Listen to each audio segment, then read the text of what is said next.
The new RTX Super GPUs are rolling out over the next few weeks, and I'm kicking off my coverage with the ASUS TUF RTX 4070 Super. Essentially, the card sits slightly higher than the normal RTX 4070 GPU with 20% more cores. Being a 40 series RTX card, it also comes with all the advancements from Nvidia, namely the Ada Lovelace architecture. This means the card includes DLSS 3.5 support, 4th generation tensor cores, and Nvidia says the RTX 4070 Super is also faster than the RTX 3090 while also using much less power. The energy efficiency of the Ada Lovelace tech is a pretty big deal. We have seen this across the entire range up to this point. The ASUS TUF RTX 4070 Super, which is featured in this review, comes slightly overclocked out of the box with a clock speed of 2595 MHz. This is up from the standard 2565 MHz found on the non-overclocked cards. From a technical side of things, the card includes a 192-bit memory interface with 21 GB per second of memory speed. It is also equipped with 7168 CUDA cores, 224 4th generation tensor cores, and 56 3rd generation Ada RT cores. It packs 12 GB of GDDR6X RAM and 48 MB of L2 cache. The card recommends a 750 watt power supply, and yes, it comes with the 16-pin 12 VHPWR socket. I know many of you hate this connector, but Nvidia isn't taking it away anytime soon, even if the GPU technically doesn't need it. If anything, they will likely revise the design and make our lives even more difficult with the 50 series range. On paper, these specs are fairly close to the standard RTX 4070. It comes with 5888 CUDA cores, 184 tensor cores, and 46 RT cores. It also has the same RAM, so the RTX 4070 Super and the standard RTX 4070 are similar cards, but the Super definitely has an upper hand on specs. How well does this card perform? We'll get into that in a bit. Let us first look at the ASUS TUF RTX 4070 Super card itself.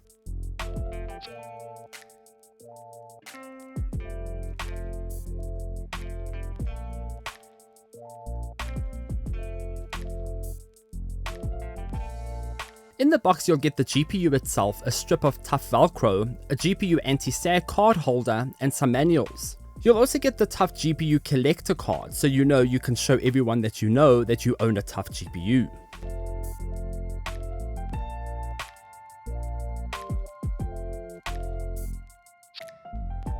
The card itself looks like a TUF model. It features some nice ASUS TUF finishes around the unit and some decals on the fan blades and an RGB logo at the top. There's also an RGB strip underneath the logo, both of which can be tweaked and changed in Armory Crate.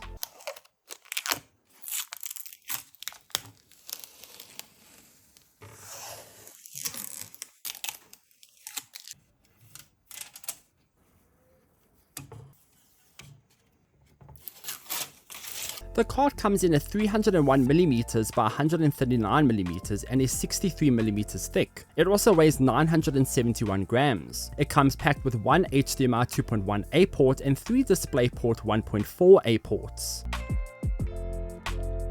Overall, the design is what you would expect and it works. The black coating combined with the stainless steel finish delivers a clean look. There's an airflow vent for cooling and the fans themselves use a reverse rotation to help with the cooling too. You're not getting anything as fancy as the ROG lineup here, but that's also perfectly fine.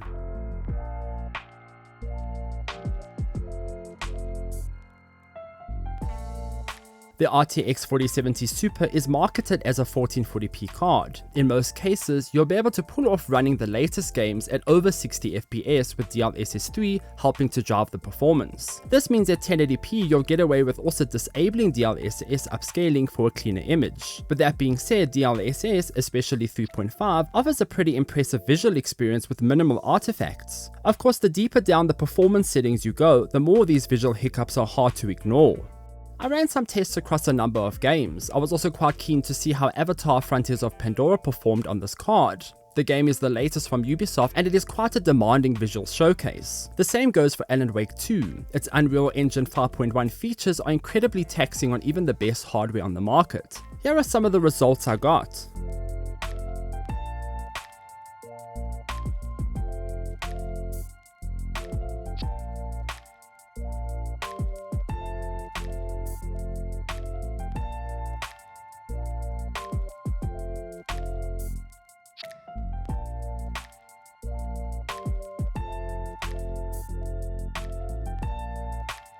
You can see from the benchmarks that this card definitely holds its own when it comes to 1440p games. Sure, some of them aren't as functional without DLSS enabled. Rift Apart, for example, sits at 23 FPS average with ray tracing enabled at 1440p, but DLSS is at least one saving grace Nvidia has for its users. We can sit here all day and discuss how accessible games are now thanks to DLSS, but you already know this.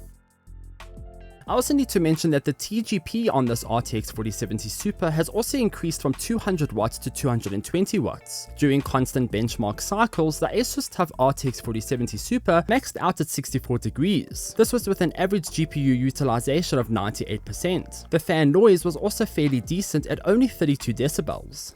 You can see that the extra TGP was used here, and you can see the performance boosts as a result. The higher TGP also means the average clock speeds were constantly in the 2800 MHz range. I peaked at 2850 MHz during my tests with Ratchet & Clank Rift Apart, but on average it sat at 2835 MHz.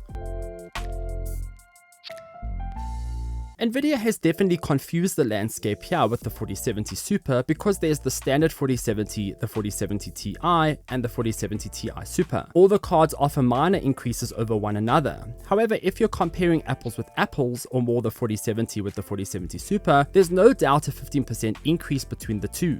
The increase in L2 cache from 36MB to 48MB also helps with the memory subsystem. This was an issue on the standard RTX 4070. The 12GB of RAM combined with the 36MB L2 cache could cause bottlenecks when dealing with higher resolution textures at a higher resolution. Nvidia heard the feedback and bumped this up. It makes a huge difference.